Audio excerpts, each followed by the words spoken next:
So first of all सबैजनालाई hello and very good evening र आज हामी रियाक्ट जिएसको 21st डेमा छौँ। प्रोभाब्ली आज चाहिँ हाम्रो रियाक्ट जिएसको क्लास चाहिँ आज यहाँसम्म गर्छौँ, किनकि हामीले भने जतिको कोर्सहरूको सबै सिलेबस चाहिँ लगभग सबै कभर गरिसक्यौँ। आज चाहिँ मेनली तपाईँहरूले सोधिरहनु भएको क्वेसनहरू चाहिँ 2-4वटा क्वेसनहरू चाहिँ मैले कभर गरेको छु र आज चाहिँ हामी त्यही क्वेसन रिलेटेड नै म तपाईँहरूलाई त्यसको एन्सरहरू दिन्छु र त्यही बारेमा हामी डिस्कसन गर्छौँ। र तपाईँहरूले दिनुभएको क्वेसनहरू चाहिँ मैले कट गरेको छु र मेनली चाहिँ 5वटा क्वेसन चाहिँ पाएको थिएँ है। हुन चाहिँ अब तपाईँहरूको क्वेसन अरू पनि थियो होला, म त्यतिखेर पनि अलिकति भनेको थिएँ र अलिअलि कुनै कुराहरू चाहिँ एक्सप्लेन गर्ने कुराहरू चाहिँ मैले चाहिँ यहाँ कट गरिराखेको छु र आज हामी यही 5वटा क्वेसन्सहरूको बारेमा हेर्छौँ। खास यो ट्रम भनेको के हो एक्ज्याक्टली होइन। सो फर्स्टमा चाहिँ एउटा चाहिँ क्वेसन थियो कि हामीलाई रियाक्ट जिएस गर्दाखेरि नोट जिएस किन चाहिन्छ भन्ने क्वेसन। सो एक्ज्याक्टली अब हामीलाई चाहिँ रियाक्ट जिएस भनेको जाभास्क्रिप्ट लाइब्रेरी त हो नि होइन, र खास हामीलाई एक्ज्याक्टली भन्नुपर्दा चाहिँ नोट जिएस चाहिने चाहिँ होइन, तर नोट जिएसमा चाहिँ हामीसित एनपिएम छ, एनपिएक्स भन्ने चाहिँ कमान्डहरू छ होइन, जुनबाट चाहिँ हामीले हाम्रो प्रोजेक्टको लागि चाहिँ लाइब्रेरीहरू म्यानेज गर्न सक्छौँ नि त। सो त्यो हामीले चाहिँ लेख्नको लागि, त्यो हामीले चाहिँ प्याकेज म्यानेजरहरू पाउनको लागि नै हामीले चाहिँ नोट जिएस इन्स्टल गर्छौँ है रियाक्ट जिएसको लागि। सो हामीलाई कम्प्लिटली नोट जिएस त चाहिएको होइन, किनकि हामीले ब्याकएन्डको केही पनि गर्नु छैन। बट नोट जिएस इन्स्टल गऱ्यौँ भने हामीले एनपिएम भन्ने कमान्ड पाउँछौँ र त्यो थ्रु चाहिँ अब हामीले रियाक्ट जिएस प्रोजेक्टलाई चाहिने डिफ्रेन्ट प्याकेजेसहरू अथवा लाइब्रेरीहरू अथवा डिपेन्डेन्सीहरू चाहिँ हामीले चाहिँ इन्स्टल गर्न सक्छौँ, त्यसलाई कन्फिगर गर्न सक्छौँ, त्यसलाई रिमुभ गर्न सक्छौँ है। र अर्को क्वेसन थियो कि अब हामीले चाहिँ सबै यो रियाक्ट जिएस चाहिँ अब हामीले जाभास्क्रिप्ट बाई डिफल्ट त हामीले प्रोजेक्ट क्रिएट गर्दाखेरि चाहिँ जाभास्क्रिप्टमै आइरहेको हुन्छ नि त, app dot JS, index dot JS भनेर त्यो बनिरहेको हुन्छ होइन। सो अर्को क्वेसन चाहिँ अब हामीले रियाक्ट जेएसलाई टाइप स्क्रिप्टमा लेख्न सकिन्छ भन्ने चाहिँ क्वेसन थियो तपाईँहरूको। सो मजाले सकिन्छ। अब जस्ट हाम्रो टाइप स्क्रिप्ट भनेको चाहिँ जस्ट जाभास्क्रिप्टको सुपरसेट मात्र हो। अब जाभास्क्रिप्टमै भएको एक्जिस्टिङ कुरामा अलिकति थपेर होइन, अलिकति टाइपिङहरूलाई चाहिँ मतलब यो हाम्रो टाइपिङ प्रोग्रामिङमा टाइपिङ स्टाइलहरू हुन्छ नि, स्ट्याटिकल टाइप, डाइनामिकल टाइप होइन। सो त्यो टाइपलाई चाहिँ मिलाउनको लागि मात्र सो त्यहाँ एक्स्ट्रा फिचरहरू थपिएर चाहिँ बनेको एउटा लाइब्रेरी भनेको टाइप स्क्रिप्ट हो है। र हामीले चाहिँ रियाक्टको प्रोजेक्ट चाहिँ मैले जाभास्क्रिप्टमा गर्दिनँ, इन्टायर टाइप स्क्रिप्टमा गर्छु भने पनि मिल्छ है, एकदमै सहिलो छ। अब सुरुमा टाइप स्क्रिप्ट रियाक्ट चाहिँ टाइप स्क्रिप्टमा गर्नको लागि तपाईँहरूले टाइप स्क्रिप्टको चाहिँ नलेज लेख्न पऱ्यो र टाइप स्क्रिप्टको नलेज छ भने तपाईँहरूले त्यही अनुसार काम गर्न सक्नुहुन्छ है त। अब डिफल्ट त अब हाम्रो प्रोजेक्ट चाहिँ सेटअप गर्दाखेरि के भइरहेको थियो भन्दाखेरि यसरी आइरहेको थियो, जिएसमा आएको थियो होइन। यदि तपाईँलाई चाहिँ यो टाइप स्क्रिप्टको प्रोजेक्ट बनाउनु छ रियाक्ट जिएसमै भने तपाईँले के गर्न सक्नुहुन्छ भन्दाखेरि जस्तै क्रिएट रियाक्ट एप भनेर लेख्न सक्नुहुन्छ, अनि त्यसपछि प्रोजेक्टको नाम लेख्न सक्नुहुन्छ र जस्ट तपाईँहरूले एक्स्ट्रा गर्नुपर्ने भनेको एउटा चाहिँ फ्ल्याग दिन सक्नुहुन्छ, यहाँ चाहिँ हाइफन टेम्प्लेट दिएर, अनि यहाँ चाहिँ टाइप स्क्रिप्ट भनेर लेख्न सक्नुहुन्छ है। जब तपाईँले यसरी प्रोजेक्टको नाम दिएर अनि यसरी चाहिँ टेम्प्लेट सेट, एउटा टेम्प्लेट भन्ने फ्ल्याग हो, सो टाइप स्क्रिप्ट भनेर लेख्नुहुन्छ। तर तब के हुन्छ भन्दाखेरि हाम्रो रियाक्टको प्रोजेक्ट चाहिँ अब जिएस एक्सटेन्सनमा नआइकन अब टाइप स्क्रिप्टको टिएसएक्स अथवा टिएस भन्ने एक्सटेन्सनमा प्रोजेक्ट चाहिँ आउँछ है।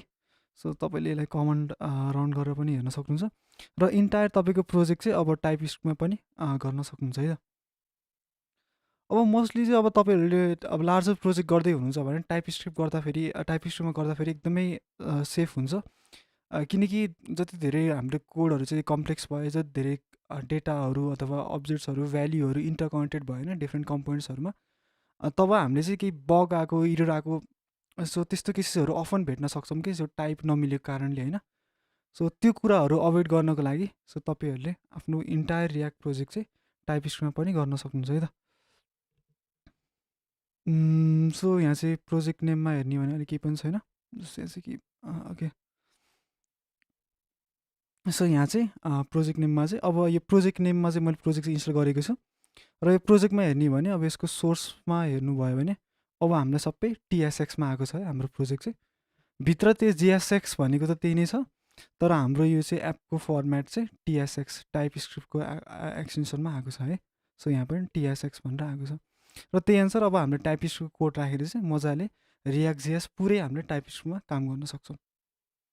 तर एउटा ख्याल गर्नुपर्ने कुरा चाहिँ हाम्रो ब्राउजरले चाहिँ टाइपस्क्रिप्ट सपोर्ट गर्दैन। हाम्रो ब्राउजरले चाहिँ बुझ्ने भनेको जाभास्क्रिप्ट मात्र हो। अब फेरि त्यो टाइपस्क्रिप्टलाई पनि हामीले चाहिँ अन्तिममा चाहिँ जाभास्क्रिप्टमै कन्भर्ट गर्नुपर्छ है।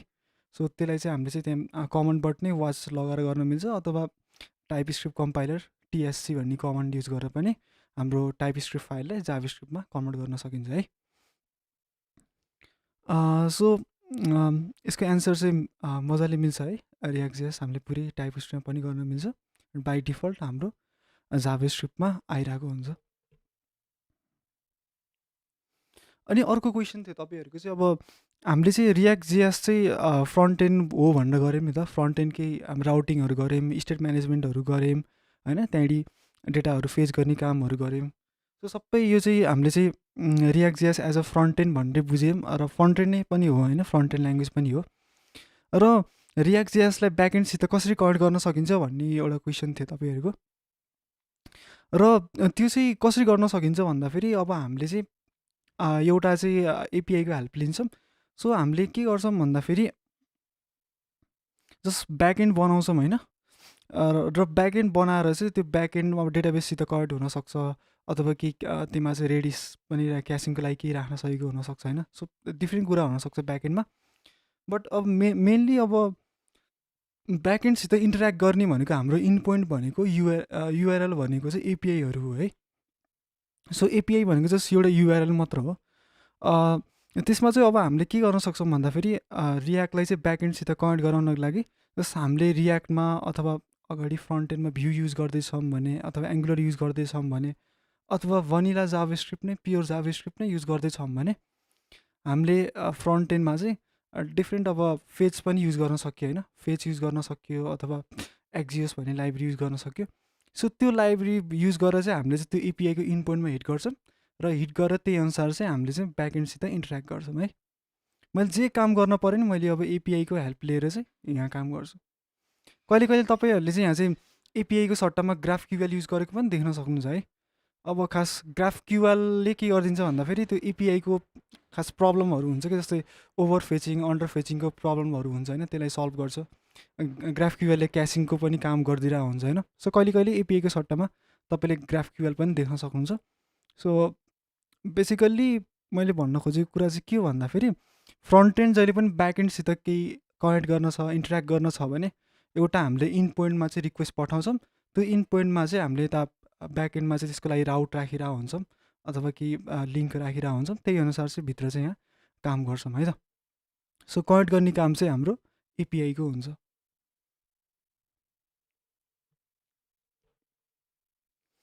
र अर्को क्वेसन पनि एउटा थियो, हाम्रो चाहिँ यो रियाक्टमा चाहिँ डेटा फ्लो चाहिँ युनिडिरेक्सनल हुन्छ भन्ने कुरा चाहिँ सोध्नुभएको थियो होइन। आई थिङ्क 10th 11th डेको क्लासमा थियो होला यो क्वेसन चाहिँ। सो अब हामीले एउटा कुरा के हेरेको थियौँ भन्दाखेरि, हाम्रो चाहिँ कम्पोनेन्टको लाइफ साइकल हुन्छ नि त। जब हामीले केही भ्याल्यु चेन्ज गर्छौँ, केही स्टेट चेन्ज गर्छौँ, अथवा हाम्रो कम्पोनेन्ट डिफ्रेन्ट फेजेसमा जाँदाखेरि डिफ्रेन्ट फङ्सनहरू चाहिँ एक्जिक्युट हुन्थ्यो। अथवा हामीले फङ्सनल कम्पोनेन्ट तरिकाले गरेको भए हाम्रो युज इफेक्टबाट चाहिँ त्यो डिफ्रेन्ट स्टेट लाइफ साइकलको चाहिँ डिफ्रेन्ट स्टेटहरू क्याच गरेर काम लगाउन सक्थ्यौँ नि त। अब हामीले सरसर्ती हेर्ने हो भने हाम्रो रियाक्टको फ्लो कसरी भइरहेको थियो भन्दाखेरि एउटा डिरेक्सनमा मात्र भइरहेको थियो कि। जब मैले केही कम्पोनेन्ट चाहिँ रेन्डर गर्थेँ, मानौँ कि मसित चाहिँ यो कम्पोनेन्ट छ, एप भन्ने कम्पोनेन्ट छ, तपाईँ रेन्डर हुने बेलामा यो डिरेक्सनबाट मात्रै भइरहेछ। यहाँबाट तल आछ, तल आछ, तल आछ, अब यो भित्र तल आछ, र यहाँ यही के कम्पोनेन्ट छ भने यो भित्र तल मात्र गइरहेछ क्या। मतलब एउटा डिरेक्सनबाट मात्र चाहिँ हाम्रो डेटा चाहिँ फ्लो भइरहेछ। त्यो चाहिँ हाम्रो टास्क चाहिँ कम्प्लिट भइरहेछ होइन। त्यही भएर चाहिँ हामीले रियाक्ट.जेएसलाई चाहिँ रियाक्ट.जेएसको एउटा डेटा फ्लोलाई हामीले चाहिँ युनिडिरेक्सनल भनिन्छ। एउटा डिरेक्सनबाट मात्र फ्लो हुन्छ।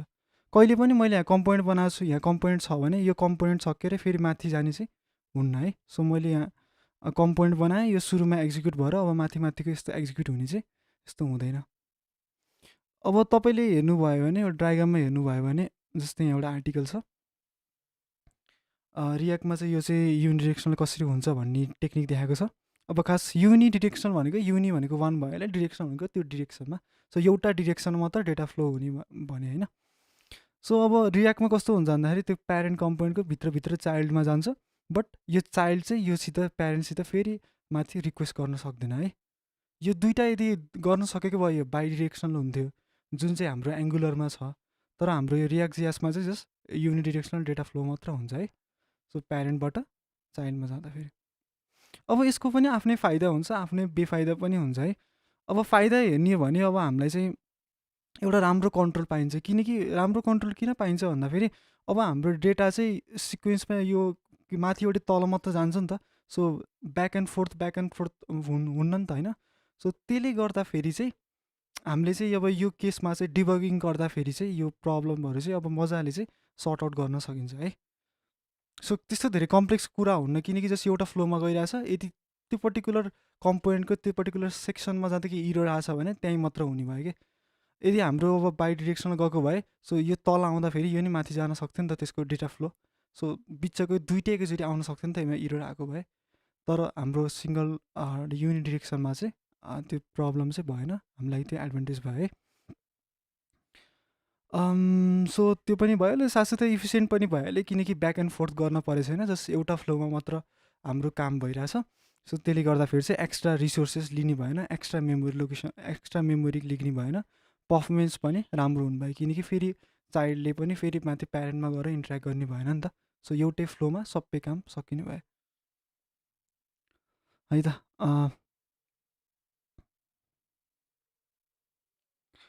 र अर्को क्वेसन थियो तपाईँहरूको चाहिँ, रियाक्टमा चाहिँ यो लिफ्टिङ स्टेट अप भन्ने चाहिँ खास कन्सेप्ट के हो र यसको टर्मले भन्न खोजेको के हो भन्ने कुरा चाहिँ सोध्नुभएको थियो। खास यो रियाक्ट जिएसमा चाहिँ लिफ्टिङ स्टेट अप भनेको जस्तो एउटा के गरिन्छ भन्दाखेरि खास केही हामीले स्टेटलाई चाहिँ नामले भनेको छ लिफ्टिङ स्टेट अप भनेको छ होइन। केही हामीले कुनै स्टेटहरू बनाएको छौँ भने त्यसलाई हामीले लिफ्ट गरेर त्यसलाई हामीले कतै कट गरेर मुभ गरेर चाहिँ हामीले प्यारेन्ट कम्पोनेन्टमा राख्छौँ होइन। र त्यो प्यारेन्ट कम्पोनेन्टबाट चाहिँ हामीले जता जता चाहिन्छ त्यो स्टेटलाई त्यता चाहिँ हामीले पास गरेर चाहिँ युज गर्छ। सो म तपाईँले इक्जाम्पल देखाउँछु अनि साथसाथै त्यसको फाइदा के हो, कता युज हुन्छ त्यो पनि भन्छु है त। जस्तै अब यो टाइप स्क्रिप्टको प्रोजेक्टलाई म यहाँ फालिदिएँ। ओके, सो मसित अहिले चाहिँ जस्तो एप भन्ने चाहिँ एउटा कम्पोनेन्ट छ। एप भन्नेमा चाहिँ मैले काउन्टर भन्ने कम्पोनेन्ट बनाएको छु। सो काउन्टर भन्ने कम्पोनेन्टमा दुईवटा बटन छ हामीसित, एउटा प्लस छ अर्को माइनस छ, र यसमा क्लिक हुँदाखेरि एक एकले इन्क्रिज भएछ डिक्रिज भइरहेछ है। र काउन्टर भन्नेलाई मैले एपमा बोलाइरहेको छु र यो प्रोजेक्टलाई म स्टार्ट गर्छु। ल, सो अब तपाईँले हेर्नुभयो भने मैले प्लस गर्दाखेरि एकले बढिरहेछ, माइनस गर्दाखेरि चाहिँ एकले घटिरहेछ। सो अब लिफ्टिङ स्टेट अप भनेको खास के हो भन्दाखेरि त्यही स्टेटलाई चाहिँ अब हामीले लिफ्ट गरेर मुभ गरेर चाहिँ प्यारेन्ट कम्पोनेन्टमा राखिदिन्छौँ। जस्तै अब हाम्रो यसको काउन्टरको स्टेट कहाँ छ भन्दाखेरि काउन्टरभित्रै छ नि त, यसको काउन्टरभित्रै छ। अब यसको स्टेटलाई चाहिँ म चाहिँ यहाँ लिफ्ट गर्छु, यसलाई कट गर्छु, कट गरेर चाहिँ म यहाँ एप भन्ने हाम्रो प्यारेन्ट कम्पोनेन्टमा लगेर यहाँ चाहिँ पेस्ट गरिदिन्छु। पेस्ट गरिदिएँ र यहाँ चाहिँ इम्पोर्ट गर्नु पऱ्यो युज स्टेटलाई, युज स्टेट भनेर लेखेँ। र त्योपछि चाहिँ अब यो काउन्टरले यो भ्याल्यु दिन पऱ्यो, काउन्ट इन्क्रिज डिक्रिज भनेर दिन पऱ्यो होइन। सो मैले काउन्टरको प्रप्समा दिन्छु है त। सो यसको चाहिँ मैले काउन्टमा चाहिँ काउन्ट भन्ने नै दिएँ र इन्क्रिजमा चाहिँ इन्क्रिज भन्ने फङ्सन नै पास गरिदिएँ र अर्को प्रपमा चाहिँ डिक्रिज भन्नेमा चाहिँ डिक्रिज भन्ने प्रप नै पास गरिदिएँ, किनकि हामीले काउन्टरको स्टेट चाहिँ लिफ्ट गरेर चाहिँ यहाँ ल्याइदिरहेछौँ नि त, यहाँ अगाडि राखिदिरहेछौँ। र काउन्टरमा यो प्रपहरू पास गरिदिएँ र यहाँ आएर मैले यसलाई डिस्ट्रक्चरिङ गरेर एक्सेस गर्न सक्छु। जस्तै काउन्ट इन्क्रिज अनि डिक्रिज भनेर यसरी दिएँ। अब यसरी दिएँ अनि त्यही अनुसार यहाँ युज भइरहेछ। यो हाम्रो युज स्टेट पनि युज भएको छैन यहाँ चाहिँ। अब यसको आउटपुट हेर्ने हो भने सेम नै आउँछ, किनकि हामीले त्यही नै प्रप्सहरू नै पास गरिरहेछौँ, त्यही अनुसार गरिरहेछौँ है। सो यो हाम्रो चाहिँ के हो भन्दाखेरि हामीले त्यो कोडलाई चाहिँ लिफ्ट अप गरेर चाहिँ प्यारेन्ट कम्पोनेन्टमा राख्यौँ र प्यारेन्ट कम्पोनेन्टबाट चाहिँ यो जता जता चाहिन्छ त्यहाँ चाहिँ हामीले एज अ प्रप्स जसरी त्यो स्टेटलाई त्यो फङ्सनालिटी पास गऱ्यौँ। सो यसको मेन फाइदा के हो भन्दाखेरि अब यदि यही कुरा चाहिँ यही स्टेट चाहिँ मलाई अब अर्को ठाउँमा पनि सिङ्क गर्न छ भने, एसवाइएनसी है, सिङ्क गर्न छ भने अब यतिखेर चाहिँ यो लिफ्टिङ स्टेट अप भन्ने चाहिँ कन्सेप्ट एकदमै हेल्पफुल हुन आउँछ। जस्तै मानौँ कि यो काउन्टको भ्याल्यु चाहिँ मैले काउन्टरबाट नै मैले चेन्ज गर्न सक्छु होइन। सो इन्क्रिज डिक्रिज बटन त यहीँ छ नि त।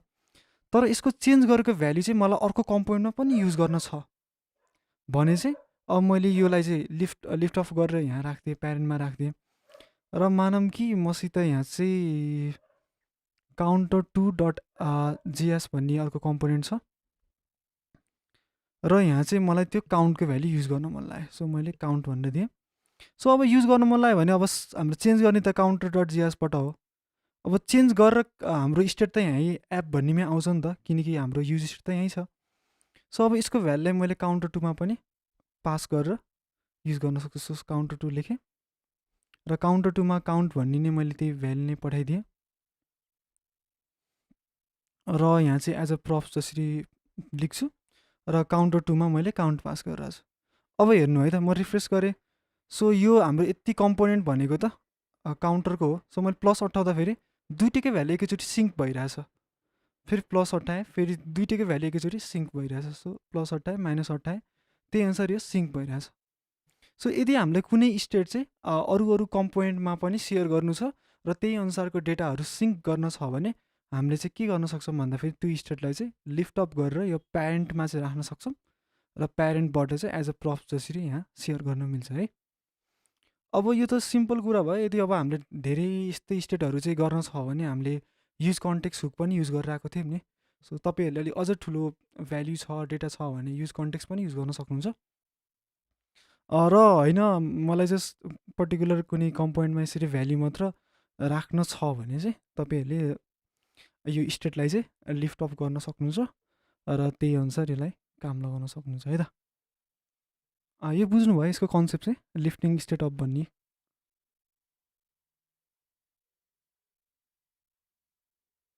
सो हाम्रो 5वटा क्वेरी थियो, 5वटा क्वेरी चाहिँ हामीले हेऱ्यौँ है त। सो मैले चाहिँ यति नै कभर गरेको थिएँ तपाईँहरूको लागि। तपाईँहरूले दिनुभएको कुनै चाहिँ 1-2टा मैले पनि एड गरेको थिएँ। ल तपाईँहरू खासै केही फिडब्याक आएको छैन। ल मैले आजको लागि यति नै गरेँ। ल आजदेखि हाम्रो क्लास चाहिँ सकियो है रियाक्ट जेएसको। आई थिङ्क मैले तपाईँहरूलाई केही हेल्प गर्न सकेँ होला। सो मैले पहिलेदेखि देखिरहेको क्लासमा चाहिँ रूपा, वेदान्त, सागर दाई सबैलाई thank you so much for joining the class regularly है। र मैले आजको लागि यति नै गरेँ। अनि इनकेस तपाईँसित केही प्रब्लम भयो भने मलाई जहिले पनि मेसेज गर्न सक्नुहुन्छ। मैले आजको लागि यति नै गरेँ। So bye bye, take care, good night.